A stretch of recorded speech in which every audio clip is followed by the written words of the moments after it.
शिव पुराण की गहराइयों में आज एक बहुत ही दिलचस्प मोड़ पर हैं हम। सूत जी कह रहे हैं कि भगवान श्री हरि जब अंतर्ध्यान हो गए तो उसके बाद मुनि नारद पृथ्वी पर घूम रहे थे।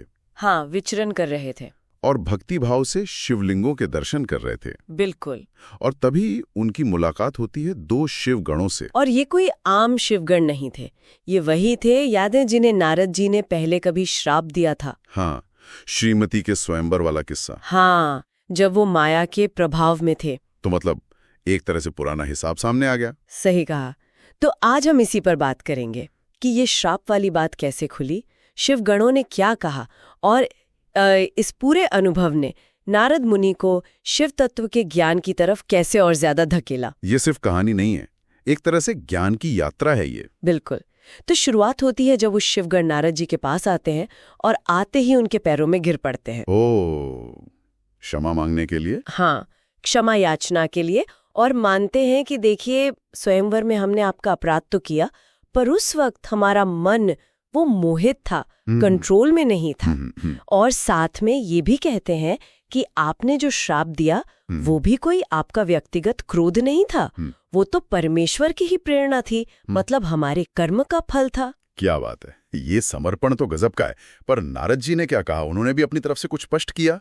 हाँ, नारद जी ने भी माना। उन्होंने कहा कि हाँ, उस समय मेरी बुद्धि भी थोड़ी भ्रष्ट हो गई थी, मोह में थी मैं भी, लेकिन श्राप तो दिया जा चुका है और वो फलीभूत तो होगा। अच्छा, मतलब श्राप वापस नहीं लिया?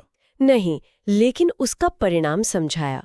उन्होंने बताया कि तुम दोनों मुनिवर विश्रवा के पुत्रों के रूप में जन्म लोगे, रावण और कुंभकर्ण। रावण और कुंभकर्ण, अरे इतने बड़े नाम। हाँ, बहुत बलशाली होगे, त्रिभुवन को जीत लोगे, राक्षस कुल में होगे, पर शिव के भक्त होंगे। शिव भक्त, ये दिलचस्प है। और अंत क्या बताया? अंत में भगवान विष्णु के हाथों, जो शिव के ही दूसरे रूप हैं, हाँ, उनके हाथों मृत्यु होगी और फिर तुम वापस अपने शिवगण पद पर आ जाओगे।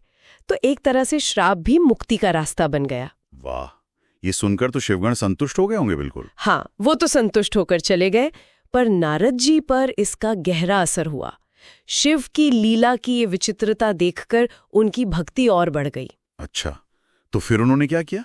वो फिर निकल पड़े भूमंडल पर घूमने, शिव तीर्थों के दर्शन करने, और घूमते घूमते आखिर में पहुंचे काशी। काशी, शिव की अपनी नगरी। हाँ, वहां कैसा अनुभव रहा? काशी में विश्वनाथ जी के दर्शन करके, पूजन करके उन्हें एक अद्भुत शांति मिली, परम शांति। कृतार्थ हो गए वो, मन एकदम शिवमय हो गया। शांति तो मिली, लेकिन क्या ज्ञान की प्यास बुझ गई? नहीं, यही तो बात है। शांति मिली, बुद्धि निर्मल हुई, पर शिव तत्व को और गहराई से जानने की इच्छा वो और ज्यादा तीव्र हो गई। अच्छा, शांति ने जिज्ञासा को और भड़का दिया। फिर इसी प्यास को लेकर वो पहुंचे ब्रह्मलोक, अपने पिता ब्रह्मा जी के पास, शुद्ध बुद्धि और तीव्र इच्छा के साथ। ब्रह्मा जी के पास? और वहां जाके उन्होंने क्या कहा? क्या सिर्फ कथाएं सुनने की इच्छा थी? नहीं, अब वो कथाओं से आगे जाना चाहते थे। उन्होंने साफ कहा कि पिताश्री, मैंने विष्णु महात्म्य, भक्ति, ज्ञान, तप, दान ये सब सुना है, पर शिव तत्व का जो यथार्थ ज्ञान है ना, वो अभी पूरा नहीं मिला। तो उन्होंने क्या स्पेसिफिक प्रश्न पूछे?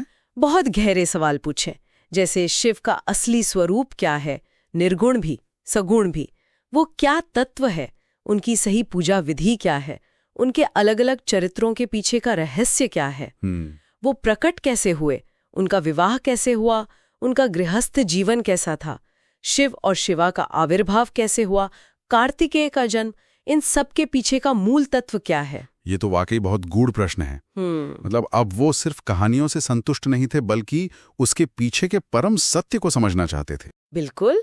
उन्होंने ये भी कहा कि ऐसा नहीं कि मैंने ये कथाएं सुनी नहीं, सुनी है, पर मन भरा नहीं, तृप्ति नहीं हुई, इसलिए अब आपके पास आया हूं पूरी तरह से प्रामाणिक ज्ञान के लिए। तो अगर हम देखें, नारद जी की यात्रा कहाँ से शुरू हुई? अपने ही एक पुराने कर्म श्राप के नतीजे से, और कहाँ पहुंच गई?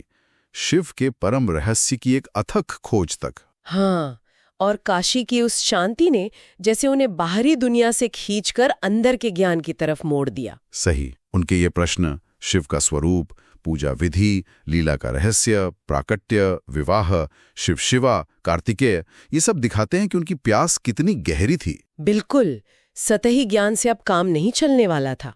और यहाँ एक बात सोचने वाली है, इतनी बार कथाएं सुनने के बाद भी नारद जी की अतृप्ति, ये क्या दिखाता है? क्या गहरा आध्यात्मिक सत्य सिर्फ सुनने या जानने भर से नहीं मिलता?